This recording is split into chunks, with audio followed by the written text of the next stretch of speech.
help you keep food out of the landfill and get every penny out of your food dollar. Well, today isn't so much about keeping food out of the landfill, but this is something that will wow your family or guests, and it's one of the easiest things in the world.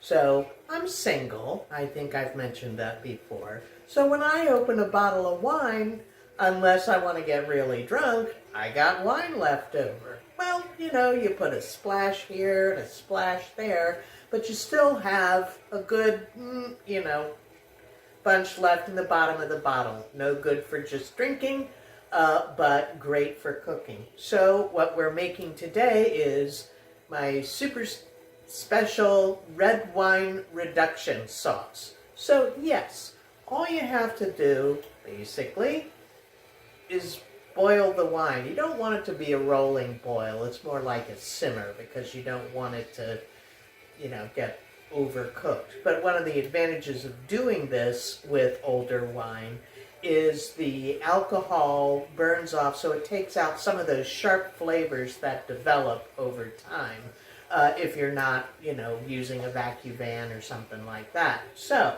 this has been simmering away probably about a half an hour, and it's now greatly reduced. It's certainly reduced at least by half. I didn't want to bore you with watching it boil, so now we're ready for the next part. So just so you can see, you can kind of see where it started and where it wound up. So I probably have about maybe a quarter cup of wine left. So I'm going to just turn that burner off because I don't want it to evaporate anymore. But here's the trick.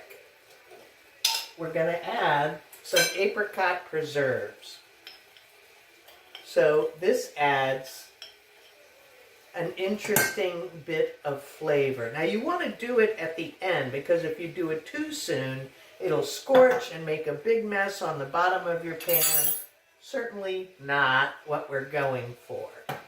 So the other special ingredient, once we get this stirred up and incorporated, is a little bit of cayenne pepper.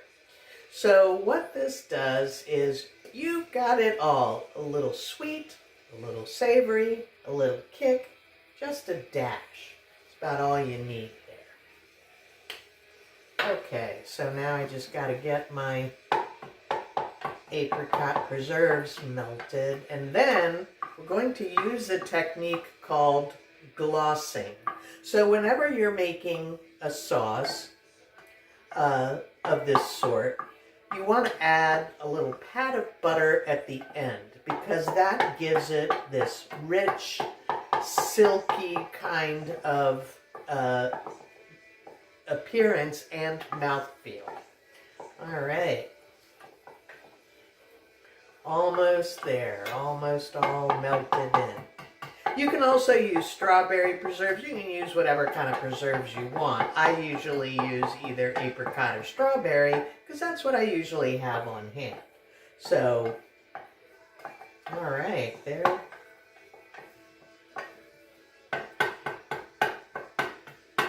It's a little chunky from the bits of fruit in the preserves. So I'm going to try and show you how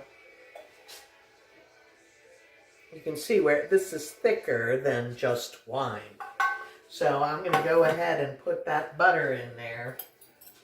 And just, a teaspoon is plenty when you have a small amount like I do. Now, you may be asking, what the heck do I do with it now that I have made this super simple sauce where I just let wine simmer away until it was reduced by half and then added 3 simple ingredients? Well, it's a great sauce for meat, chicken, pork. It would overwhelm fish unless it's like a really hearty tuna steak or something like that, maybe halibut, but I don't know that I would go the fish route with this stuff.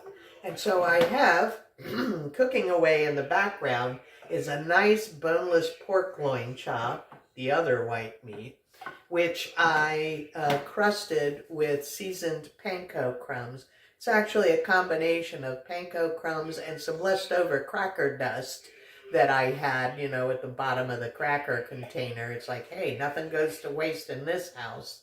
So let me just check and see how that's doing, because I want you to see the full presentation of how fancy this looks with very little effort. I chose to do it in the oven. You could also pan fry with the crumb coating. Either one.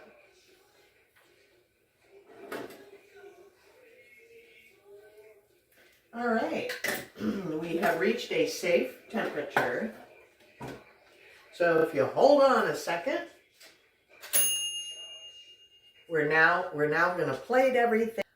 I'm going to microwave some frozen vegetables to go with a little bit of leftover couscous I have, and then we will plate everything, and you'll see how this looks really fancy, and it's not.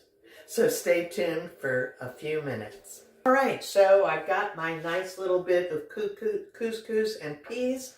I'm going to take out my pork chop.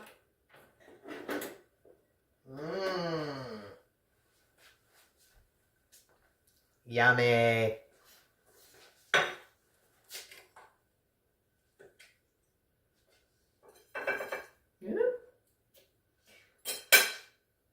This is the great thing about quartz countertops. You can just set a hot dish on it without fear. All right, so now the moment of truth. We're going to drizzle that. I tasted this, and it's very plummy, partially due to the preserves, but also this was a nice red that had a lot of fruitiness to it.